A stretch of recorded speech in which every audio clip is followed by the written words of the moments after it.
1447 হিজরি শেষ করে নতুন এবার 1448 হিজরি সনে পদার্পণ করেছি আলহামদুলিল্লাহ। আজ থেকে 1447 বছর আগে আল্লাহর হাবিব হিজরত করেছিলেন। সে ওই ইতিহাস ঐতিহ্য ধরে রাখার জন্যই হযরত ওমর ফারুক রাদিয়াল্লাহু তাআলা আনহু হিজরি সন প্রবর্তন করেছিলেন। এর আগে ঈসাই সন চলতো, ইংরেজি সন। হযরত ঈসা আলাইহিস সালামের ইন্তেকালের পর থেকে ওই ঈসাই সন, যেটাকে আমরা ইংরেজি সন হিসাব করি, এটা ঈসাই সন ছিল। এটাই আগে মানুষ ইহুদি নাসারারা ওইটাই হিসাব করত। নবী আলাইহিস সালামের হিজরতের ঐতিহাসিক ঘটনা জিয়ে রাখার জন্য এবং হিজরতের কারণে ইসলাম বিজিত হয়েছে, ইসলাম বিজয় লাভ করেছে। হিজরতের আগে মুসলমান ছিল, নবী ছিলেন একজন ধর্মগুরু, ধর্ম প্রচারক। কিন্তু হিজরত করার পরে আল্লাহ শুধু ধর্ম প্রচারক রাখেন নাই, তাকে রাষ্ট্রনায়ক বানাইছেন। কথা কোন ঠিক কিনা? হিজরতের আগে ছিলেন সাহাবায়ে কেরাম, নবী আলাইহিস সালাম সংখ্যা লঘু। হিজরতের পরে মুসলমান হয়েছে সংখ্যা গরিষ্ঠ। কথা কোন ঠিক কিনা? হিজরতের আগে তারা ছিল নিপীড়িত, নিষ্পেষিত, নির্যাতিত, কিন্তু হিজরতের পরে তারা শাসক গোষ্ঠীতে পরিণত হয়েছে এবং ইসলাম ইনসাফ জমিনে কায়েম করার সুযোগ পেয়েছে মুসলমান। কথা কোন ঠিক কিনা? হিজরতে যেহেতু ইসলামকে, মুসলমানকে আল্লাহ তাআলা বলিষ্ঠ করেছেন, উঁচু মর্যাদা দিয়েছেন, মাথা শির দাঁড় করিয়ে দাঁড়ানোর সুযোগ করে দিয়েছেন, এই জন্যই হিজরতের ইতিহাস ধরে রাখার জন্য হযরত ওমর ফারুক রাদিয়াল্লাহু তাআলা আনহু, যিনি টানা 10 বছর 2 মাস অর্ধেক জাহান শাসন করেছেন। সুবহানাল্লাহ। অর্ধেক জাহান, অর্ধেকটা দুনিয়া যিনি শাসন করেছেন, তিনি হিজরি সন প্রবর্তন করে গিয়েছেন এবং সেই হিজরি সন এখনও আছে। মুসলমান এগুলো মনে রাখে।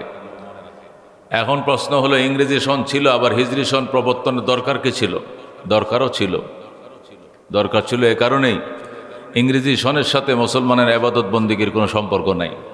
মুসলমানের ইবাদত বন্দিগির সম্পর্ক হিজরি সনের সাথে। হিজরি সন মানে চাঁদের হিসাব। কিসের হিসাব? চাঁদের হিসাব। ইংরেজি সন মানে সূর্যের হিসাব। সূর্যের হিসাবের সাথে আমাদের ইবাদত বন্দিগির তেমন সম্পর্ক নেই। আমাদের ইবাদত বন্দিগির সম্পর্ক চাঁদের সাথে। শাবানের চাঁদ শেষ, রমজানের চাঁদ উঠিবে, প্রতিটা দিনের রোজা ফরজ। যদি চাঁদের হিসাব একজনে না জানে, তাহলে ফরজ রোজা তার জীবন থেকে ছুটে যাবে, তাই না? তাহলে এরপরে রোজার সম্পর্ক চাঁদের সাথে, হজের সম্পর্ক চাঁদের সাথে। শাওয়াল মাস থেকে শাওয়াল, জিলকদ, জিলহজ, এই 2.5 মাসের মধ্যে হজ সম্পন্ন হয়। শাওয়াল মাস থেকে হজের এহরাম বাঁধা যায়। জিলহজ মাসের 10 তারিখ হজের কার্যক্রম মাঝামাঝিতে পৌঁছায়। 12 তারিখ পাথর মেরে মোটামুটি হজ কমপ্লিট হয়। হজের জন্য আল্লাহ তাআলা যে দিনক্ষণ নির্ধারিত করেছেন, সেটা হলো শাওয়াল, জিলকদ, জিলহজ। তাহলে হজও চাঁদের সাথে সম্পর্ক, রোজাও চাঁদের সাথে সম্পর্ক, অনেক ইবাদত বন্দিগি চাঁদের সাথে সম্পর্ক। এই জন্য এই চাঁদের গণনাটা, যেটাকে হিজরি গণনা বলা হয়, এটা মুসলমানদের জানা আবশ্যক। হিজরি সন জানা মুসলমানদের জন্য ফরজে কেফায়া। জানাজা যেরকম ফরজে কেফায়া, মহল্লায় লোক মারা গেলে মহল্লার অধিকাংশ লোক উপস্থিত থাকলে, আর এমার্জেন্সি কারণে কেউ অন্য কোথাও চলে গেলেও ওই উনাদের আদায় করার দ্বারা অন্যদেরটা আদায় হয়ে যাবে। ঠিক চাঁদের হিসাবটা মহল্লার মুষ্টিময় শিক্ষিত মানুষ, আলেম ওলামা, ইমাম খতিব, ওনারা এটা গণে ঠিক করে রাখতে পারলে, 2-4 জন যদি নাও জানে, ওনাদের হিসাব মোতাবেক তারা অন্যান্য ইবাদত বন্দিগুলো করবে, তাহলে এই ফরজিয়তটা অন্যদের থেকেও আদায় হয়ে যাবে।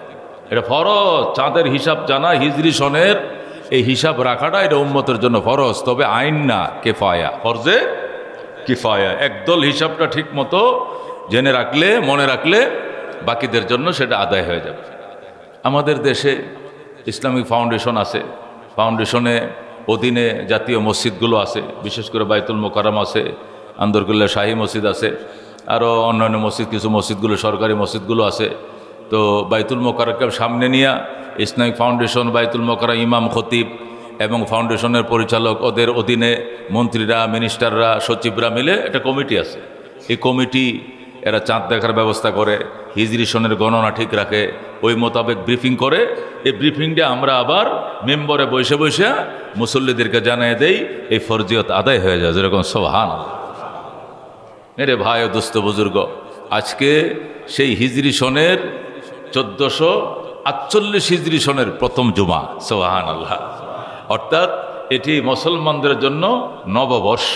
নববর্ষ আমরা নববর্ষ মনে করি। ইংরেজি প্রথম মাসকে 31শে ডিসেম্বর যখন হবে, তখন আমরা রাত্রেবেলায় কী করি? 31st নাইট পালন করি। 31st নাইট পালন করি, বোমা ফুটাই, সাত বেঙ্গেলাই, মানুষের মাথায় মারি, বুঝেননি? নারীর গায়ে মারি, বাড়ির গায়ে মারি, বোমা ফুটাই, লেখালেখি করি, চিকা মারি, রুডে লেখি, ব্রিজে লেখি। এটা আমরা শুভেচ্ছা জানাই নববর্ষকে। ওটা ইংরেজি নববর্ষ, ওটা আমাদের নববর্ষ নয়, এটি আমাদের নববর্ষ। যেরকম সুবহানাল্লাহ। এটি এই হিজরি নববর্ষ, এই মুহররম, এটা আমাদের নববর্ষ। কিন্তু আমরা আমাদেরটা থুইয়া অন্যদেরটা নিয়ে নাসি। আমরা আমাদেরটা থুইয়া অন্যদেরটা নিয়ে নাসি। এই হইল ইংরেজি নববর্ষের অবস্থা। আর বাংলা নববর্ষ এটা হিন্দুয়ানি সংস্কৃতি কালচারে ভরপুর। এর বাংলা নববর্ষ, ওই দিন আমরা মাশাআল্লাহ, ওই দিন তো নতুন হানকিতে ভাত খেতে হবে, ভাতটা আবার পান্তা ভাত হইতে হবে, সাথে এক পিস ইলিশ মাছের সাথে আলু ভর্তা হইলে এটা তো মনে করেন ফরজে কেফায়া না, আরও দামি জিনিস। ওইটাকে জীবনে সার্থক মনে করি যে এটা যদি আবার সেই রমনায় হয়, এরকম বড় বড় পার্কগুলোতে হয়, জিয়া উদ্যানে হয়, চন্দ্রিমা উদ্যানে হয়, রমনা পার্কে হয়, তাহলে তো আরও দামি হয়ে গেল খাবারটা। আবার যদি ইলিশ মাছ সাথে পান্তা ভাত হয়, একটা কাঁচামরির সাথে থাকে, তাহলে তার কোনো কথাই নাই। ওইটা দিয়ে আমরা নববর্ষ পালন করি। অর্থাৎ মুসলমান জানেও না আজকে কয় তারিখ, হিজরির কত তারিখ, কত সন হিজরি চলছে, আজকে কোন মাস, কোন মাসের কত তারিখ, মুসলমান জানেই না। এই হলো ধর্মের প্রতি আমাদের ভালোবাসা। এই জন্য এক আল্লাহর ওলি আক্ষেপ করে বলেন, জুবানে ইয়ারে মান আরবি ওমান আরবি নামি দানম, জুবানে ইয়ারে মান তুর্কি ওমান তুর্কি নামি দানম। আল্লাহ আকবার। আল্লাহর ওলি বলতেছেন, বন্ধু পাচ্ছি আরবির সাথে, বন্ধু বানাইছি আরবকে, আরবি এক লোকের সাথে ফিরিতে বসছি, মানে বন্ধু বানাইছি, এরা দোস্ত বানাইছি, কিন্তু আমি আরবি কইতে পারি না। যারা আমি বন্ধু বানাইছি হের ভাষায় আমি শিখি না, এটাকে বন্ধু বলে? তার কথা বুঝবো কেমনে? আমার কথা তাকে বুঝাবো কেমনে? আমি তো আরবি শিখি নাই। বন্ধু বানাইছি তুর্কি রে, আমি তুর্কি ভাষা শিখি নাই। বন্ধু বানাইছে আরবি রে, অথচ আমি আরবি ভাষা জানি না। এটা কেমন বন্ধু? বন্ধু বানাইছে রহমতুল্লিল আলামিন রে, তার জন্য জীবন দিতে আমি প্রস্তুত, তার জন্য মিছিল করি, মিটিং করি, র্যালি করি, জীবন দিয়া দিব নবীর জন্য, মিছিলও করি, সব করি, কিন্তু রহমতুল্লিল আলামিনের ভাষা, আরবি ভাষার খবর আমার নাই। কথা কোন ঠিক কিনা? এই জন্য কবি আক্ষেপ করে বলেন, জবানে ইয়ারে মান আরবি ওমান আরবি নামি দানম, জবানে ইয়ারে মান তুর্কি ওমান তুর্কি নামি দানম। আমার বন্ধুর ভাষা আরবি, আমি কপালপোড়া আরবি জানি না। আমার বন্ধুর ভাষা তুর্কি, আমি কপালপোড়া তুর্কি জানি না। এটা বন্ধুত্ব নয়, এটা প্রতারণা ছাড়া আর কিছু নয়।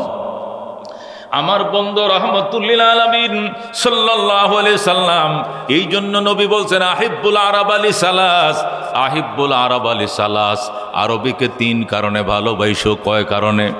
নবী বলছেন আরবিকে 3 কারণে ভালোবাসো। লিআন্নী আরবিয়ুন, আমি রহমতুল্লিল আলামিন, আরব দেশের মানুষ। সুবহানাল্লাহ। আমারও তো নিশ্চয়ই তোমরা ভালোবাসো। আমারও যদি ভালোবাসো, তাহলে আমার ভাষা কিন্তু আরবি, তাহলে আমাকে ভালোবাসতে হবে। আল্লাহর হাবিব বলেন, আহিব্বুল আরব আলী সালাস, আরবিকে 3 কারণে ভালোবাসো। লিআন্নী আরবিয়ুন, 1 নম্বরে আমি নবী আরব দেশের মানুষ। ওয়াল কুরআন আরবিয়ুন, কোরআনও আরবি ভাষায়।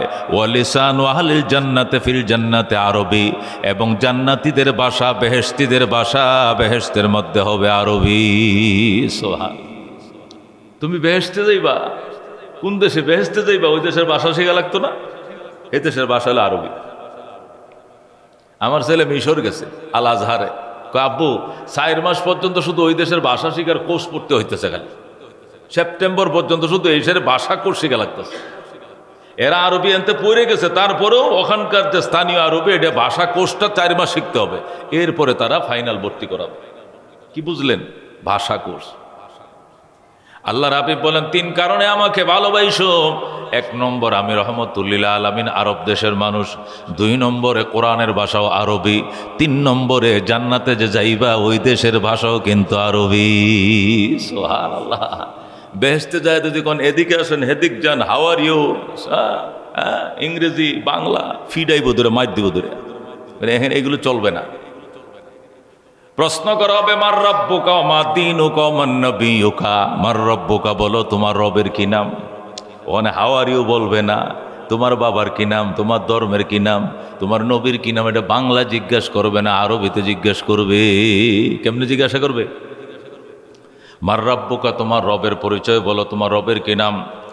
ও মুসলমান, আরবি জাননেওয়ালা মুসলমান টাস টাস করে বলে দিবে রব্বি আল্লাহ। ফেরেশতারা, রে আমার রবের পরিচয় জানতে চেয়েছ, আমি বুঝেছি। আমি প্রশ্ন বুঝি, আমি উত্তরও বুঝি। আমি প্রশ্ন বুঝছি, আমি উত্তর দিচ্ছি। টাস টাস করে বলে দেবে রব্বি আল্লাহ। বলেন রব্বি, এটা বলতে হবে। ওমান নবিয়ুকা, তোমার নবীর কি নাম। টাস টাস করে বলতে হবে হাযা হুয়া মুহাম্মাদুন নবিয়ুনা আলাইহিস সালাতু ওয়াস সালাম। ওমান নবিয়ুকা বলবে তোমার নবীর কি নাম, বলতে পারবে না। ফেরেশতারা বলবে ওই যে দেখো সুরঙ্গে দেশায় দেখো, সবুজ চাদর পেঁচায় শুয়ে রয়েছে, সিনুনি ওনাকে দেখো। ওমান নবিয়ুকা বলবে করে ছায়া থাকবে। তখন নবীজি রওজা করে তার দেখানো হবে, ও যে রওজা তার কাছে নিয়ে আসা হবে। কম্পিউটারে দূরের জিনিস যেরকম কাছে নিয়ে আসে, এমনি কুদরতের মালিক ফেরেশতা দিয়ে কাছে আইনা বলবে হাযা হুয়া, ওনার চিনুনি মান হাযার রাজুল আল্লাযী বুইসা ফীকুম। মান হাযার রাজুল আল্লাযী বুইসা ফীকুম, ওই ব্যক্তিরা কে যাকে তোমাদের জন্য, তোমাদের হেদায়েতের জন্য পাঠানো হয়েছিল, চিনুনি। ও মুসলমান ইমানদার, আরবি যারা বুঝে, ইমান যাদের আছে, নামাজ যারা পড়ছে, আল্লাহ অটোমেটিক আসবে হাযা হুয়া মুহাম্মাদুন নবিয়ুনা আলাইহিস সালাতু ওয়াস সালাম।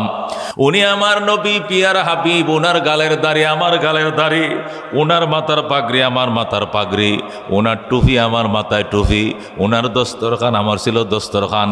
উনি ডিলেগুলো ব্যবহার করতো, আমিও করতাম। ওনার সুন্নত আমার জীবনের প্রাণ ছিল, আমার জীবনের অবিচ্ছেদ্য অংশ ছিল। আমি বুঝি ওনাকে ভুলে গেছি, আমি উনারে চিনি। উনি রহমতুল্লিল আলামিন। সুবহানাল্লাহ। টাস টাস করে বলে দেবে। এই প্রশ্নের উত্তরগুলো দিতে হবে বাজান। এই জন্য আল্লাহর হাবিব বলেন আহিব্বুল আরব আলী সালাসুন, আরবিকে সালাসিন 3 কারণে ভালোবাসো। লিআন্নি আরবিয়ুন ওয়াল কুরআনু আরবিয়ুন ওয়া লিসানু আহলিল জান্নাতি ফিল জান্নাতি আরবি। আমি নবী আরব দেশের মানুষ, আমার যদি ভালোবাসো আমার ভাষারও ভালোবাসো। আমার যে মহব্বত করো আমার ভাষারও মহব্বত করবা। কোরআনকে যদি মহব্বত করো কোরআনের ভাষাও মহব্বত করতে হবে, ওইটাও কিন্তু আরবি। বিশেষ করে জান্নাতের মাতৃভাষা হবে আরবি। আজকে আমরা এগুলো খবরও রাখি না। এই জন্য মেরে ভাই দোস্ত বুজুর্গ, আমাদের নববর্ষ তো আরবি নববর্ষ, আমাদের নববর্ষ হিজরি নববর্ষ, আমাদের নববর্ষ নবী আলাইহিস সালামের নামে যে নববর্ষ, সেই নববর্ষ আমাদের নববর্ষ। কথা কোন ঠিক কিনা? এই হিজরি নববর্ষ চলছে। এই নববর্ষের আজকে আল্লাহু আকবার প্রথম জুমা, নববর্ষের প্রথম জুমা। আনন্দে আমরা আত্মহারা। আমরা নববর্ষকে স্বাগতম জানাই, মুখের ভাষা দিয়া নয়, বুকের আমল দিয়া, ইমান দিয়া, আমল দিয়া, এবং আগামী দিনের এবাদতের প্রতিশ্রুতি দিয়া। কথা কোন ঠিক কিনা? আমরা এই বছরটা, এই 1448 হিজরি শুরু হয়েছে, আজকে 2 তারিখ। এই 1448 হিজরির এই যে 1, 2 তারিখ, 3 তারিখ আজকে আমাদের চলছে আমাদের সামনে। এই 48 হিজরি সনের ভিতরে সামনে রমজান আসে, সামনে হজ আসে। এই হিজরির ভিতরে আমরা রমজানের রোজা রাখবো, আল্লাহ চায় তো আমরা হজ করব। যত সবে কদর আছে, সবে বরাত আছে, সবে মেরাজ আছে, মহরম আছে, আশুরা রোজা আছে, প্রত্যেকটা ইবাদত বন্দেগীতে আমরা অ্যাটেন্ড করব। জীবনে পিছনে যা গেছে এইগুলোর গ্যাপ পুষিয়ে তোলার জন্য এবছর 48 হিজরি সনে আমরা সর্বোচ্চ সতর্কতা অবলম্বন করো, এই নিয়ে প্রতিশ্রুতি ব্যক্ত করাই নববর্ষকে স্বাগতম জানানো। কথা কোন ঠিক কিনা? আর এই যদি না হয় আগের মতোই ডিলেডালা জীবন, নামাজের খবর নাই, রোজার খবর নাই, হজের খবর নাই, ইমানের জিন্দিগি আমার খবর নাই, আমলের জিন্দিগির কোনো খোঁজখবর আমার নাই, জীবনের কোনো হিসাব মহাসাবা নাই, তাহলে নববর্ষ জানাইলে ওই ইংরি নববর্ষের সিগা মারা আর আরবি নববর্ষেরও স্বাগতম জানানো একই কথা, এর মধ্যে কোনো বেশকম নেই। এই জন্য মেরে ভাই ও দোস্ত বুজুর্গ, মুসলমান হিসাবে আজকে শুভ নববর্ষ মহরমের প্রথম জুমা, আল্লাহ তাআলা এই জুমার মধ্যে আমাদের অ্যাটেন্ড কর তৌফিক দান কর, শুকরিয়া দান বলে আলহামদুলিল্লাহ। আরবি নববর্ষ শুরু হয় মহরম দিয়া। কি দিয়ে শুরু হয়? মহরম দিয়া, শেষ হয় জিলহজ দিয়া। কি দিয়া শেষ হয়? জিলহজ দিয়া। মহরম, সফর, রবিউল আউয়াল, রবিউল সানি, জুমাদাল উলা, জুমাদাল উখরা, রজব, শাবান, রমজান, শাওয়াল, জিলকদ, জিলহজ। কয় মাস? এটি আরবি 12 মাস। আল্লাহ বলেন ইন্না ইদ্দাতাশ শুহুরে ইনদাল্লাহি ইসনা আশারা শাহরান। আল্লাহর কোরআনে আল্লাহ বলেন ইন্না ইদ্দাতাশ শুহুর, নিশ্চয় মাসের গণনা, ইনদাল্লাহি আল্লাহ তাআলার কাছে, ইসনা আশারা শাহরান 12 মাস। কয় মাস? আল্লাহ বলেন মাসের গণনা আমার কাছে কয়টি? 12টি। কয়টি মাস? 12টি মাস। মহরম, সফর, রবিউল আউয়াল, রবিউল সানি, জুমাদাল উলা, জুমাদাল উখরা, রজব, শাবান, রমজান, শাওয়াল, জিলকদ, জিলহজ, 12টা। আল্লাহ বলেন মিনহা আরবাতুন হুরুম, এই 12টা মাসের মধ্যে 4টা মাস হলো সম্মানী। কটা মাস সম্মানী? 4টা মাস। 4টা মাসের মধ্যে জিলকদ, জিলহজ, মহরম, আর একটা হলো রজব। জিলকদ, জিলহজ, মহরম, এই 3টে হলো হজ কমপ্লিট করার জন্য সম্মানী, আর একটা রজব মাস। এই 4টে মাসকে আল্লাহ তাআলা সম্মানিত ঘোষণা করেছেন। এই আদিকাল থেকেই এই 4টে মাসকে সম্মানের মাস ঘোষণা করা হতো। আরবরাও জানতো, সেই বর্বর যুগে এই মাসগুলোকে সম্মান করা হতো। যে যুগে কুটিনাটি বিষয় নিয়ে যুদ্ধ লাগতো, মানুষ খুন হইতো, বড় বড় ঝগড়া হইতো, দাঙ্গা হাঙ্গামা, যুদ্ধ বিগ্রহ হতো, সেই জামানায়ও এই 4 মাসে তারা যুদ্ধ বিগ্রহ করতো না। মুসলমানও শুরু দিয়া, ইবতেদাই ইসলাম শুরু দিয়া মুসলমানও এই 4 মাসকে মানছে। কিন্তু যখন দেখা গেল কাফেররা সুবিধা মতো মানে, সুবিধা মতো মুসলমানদের উপরে আক্রমণ করে, তখন তারাই যখন যেই সম্মান ভঙ্গ করলো, কারা? কাফেররা। আর মুসলমান দেখলো আমরা একসাটিয়া শুধু 4 মাসকে মানলে ওরা কিন্তু আমাদেরকে ঠিকই মারবে, আর আমরা শুধু মাইর খাবো 4 মাসের ডরে, তাহলে আমরাও আর মানবো না। পরবর্তীতে দেখা যায় বেঈমানরা, কাফেররা, ইহুদি নাসারারা এই 4 মাসের সম্মান আগে তারা ভঙ্গ করেছে, পরে মুসলমানও 4 মাসের সম্মান ভঙ্গ করেছে। বর্তমানে 4 মাসের কোনো ভেদাভেদ নাই, এখন 12 মাসেই সমান। যে কোনো মাসে যুদ্ধ, ইহুদি নাসারাদের সাথে যদি ইহুদির নাসারা যদি মুসলমানদের উপর যুদ্ধ চাপিয়ে দেয়, তাহলে সে যে কোনো মাসে চাপাক না কেন, সেই মাসে, সেই দিনে, সেই কোণে পাল্টা আক্রমণ করার জন্য মুসলমান প্রস্তুত। কথা কোন ঠিক না? এটাই নিয়ম, এখন বর্তমানে নিয়ম এইটাই। তাহলে আল্লাহ তাআলা যেদিন আসমান জমিন সৃষ্টি করেছিলেন, সেই দিনই আল্লাহ তাআলা মাসের গণনা 12 মাস করেছিলেন। কয় মাস করেছিলেন? 12 মাস করেছিলেন। এই 12 মাসের মধ্যে প্রথম মাস হলো মহরম মাস। মহরম শব্দের অর্থ হলো সম্মানিত, মর্যাদা সম্পন্ন, নিষিদ্ধ। সম্মানিত, মর্যাদা সম্পন্ন, নিষিদ্ধ। নিষিদ্ধের সাথে মহরমের নামের সাথে সম্পর্ক হলো কেন? এই মাসে যুদ্ধ বিগ্রহ নিষিদ্ধ, এই জন্য এটাকে কি করা হয়? নিষিদ্ধের মাস বলা হয়। সম্মানের সাথে কি সম্পর্ক? হ্যাঁ, মহরম মাসের সাথে অনেক সম্মানের সম্পর্ক। এই মাসের সাথে আল্লাহ তাআলা অনেক সম্মানের সম্পর্ক রাখছেন। বিশেষ করে এই মহরম মাসের 10 তারিখে আল্লাহ তাআলা পৃথিবীকে সৃষ্টি করেছেন। যেরকম সোহান আল্লাহ তাআলা মহরমের 10 তারিখে হযরত আদমকে সৃষ্টি করেছেন। সুবহানাল্লাহ। মহরমের 10 তারিখে সর্বপ্রথম পৃথিবীতে বৃষ্টি হয়। যেরকম সুবহানাল্লাহ। সর্বপ্রথম পৃথিবীতে যেদিন বৃষ্টি হয় সেটা ছিল মহরমের 10 তারিখ। হযরত আদম আলাইহিস সালাম 350 বছর কান্নাকাটি করার পর যেদিন বাবা আদমের মোনাজাত, আল্লাহ তাআলা তওবা, যেদিন আল্লাহ তাআলা কবুল করেছিলেন, সেটাও মহরমের 10 তারিখ ছিল। যেরকম সুবহান। হযরতে ইউনূস আলাইহিস সালাম দীর্ঘ 40 দিন পর্যন্ত মাঠে মাছের পেটের ভিতরে ছিলেন, আর সেখানে থেকে দোয়া করছেন। কি দোয়া? লা ইলাহা ইল্লা আনতা সুবহানাকা ইন্নী কুনতু মিনাজ জালিমিন। আল্লাহ বলেন ওয়াজান্নুনি ইযহাবা মুগাদিবান ফাদন্না আল্লা নাকদির আলাইহি ফানাদা ফিজ যুলুমাত আল্লা ইলাহা ইল্লা আনতা সুবহানাকা ইন্নী কুনতু মিনাজ জালিমিন। আল্লাহ তাআলা এই মাছওয়ালা নবীকে, ইউনুস নবীকে মাছের পেটের ভিতরে দীর্ঘদিন রাখছিলেন। কেউ বলে 3 দিন, কেউ বলে 7 দিন, কেউ বলে 40 দিন। এই 40 দিন পর্যন্ত তিনি মাছের পেটের ভিতরে বসে এই দুয়াই করছিলেন।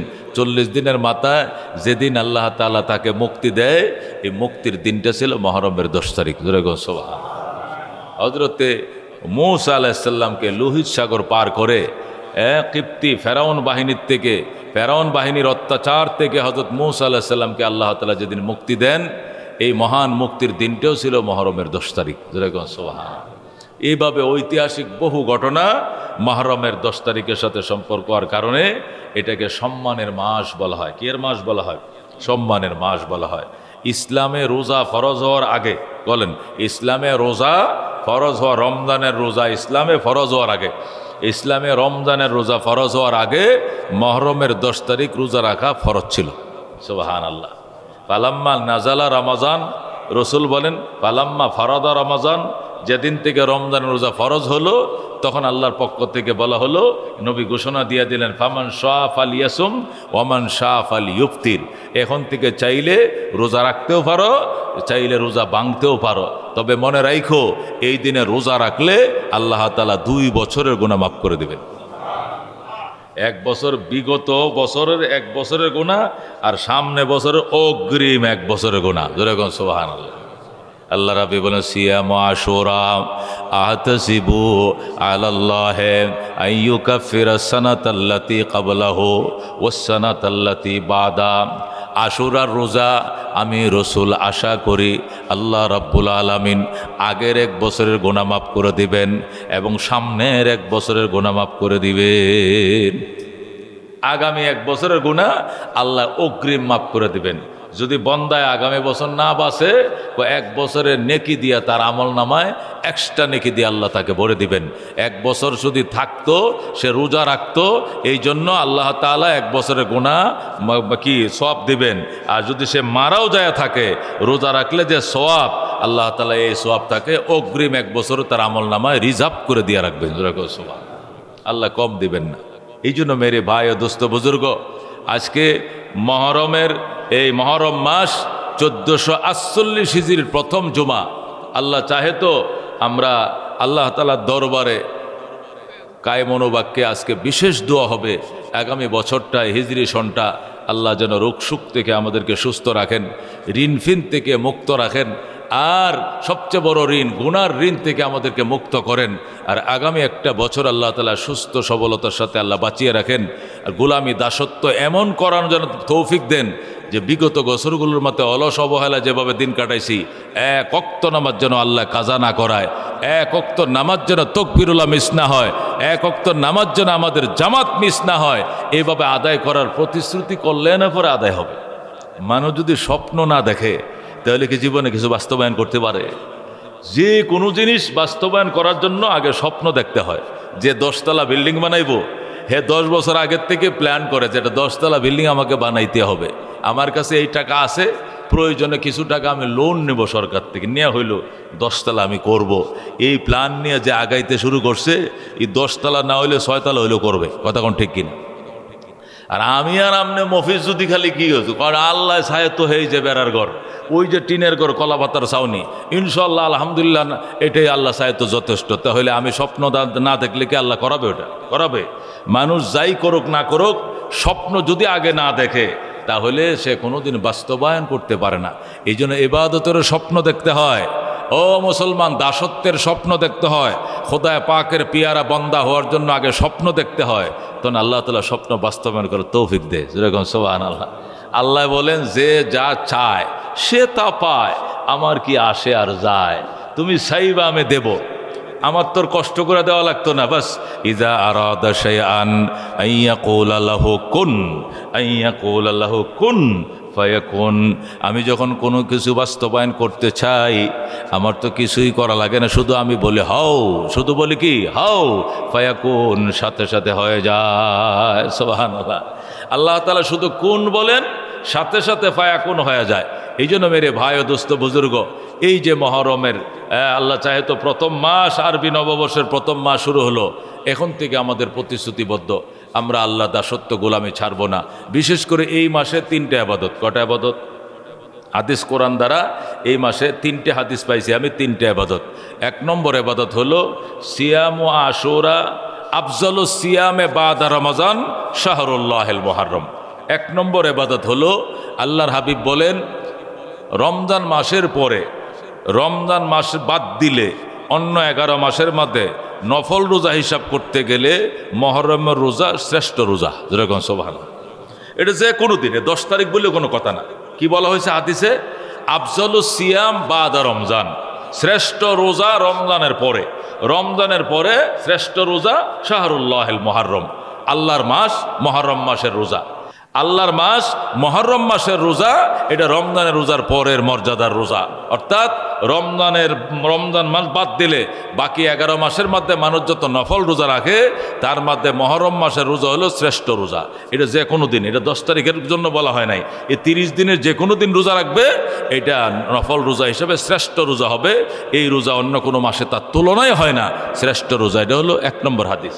তাহলে মুহররম মাস, যে কোনো মুহররম মাসের এই আরও যে 28 দিন আছে, 27 দিন আছে, এর যে কোনো দিন রোজা রাখলেই এটা আল্লাহ তাআলার কাছে শ্রেষ্ঠ নফল রোজা হিসাবে কি হবে?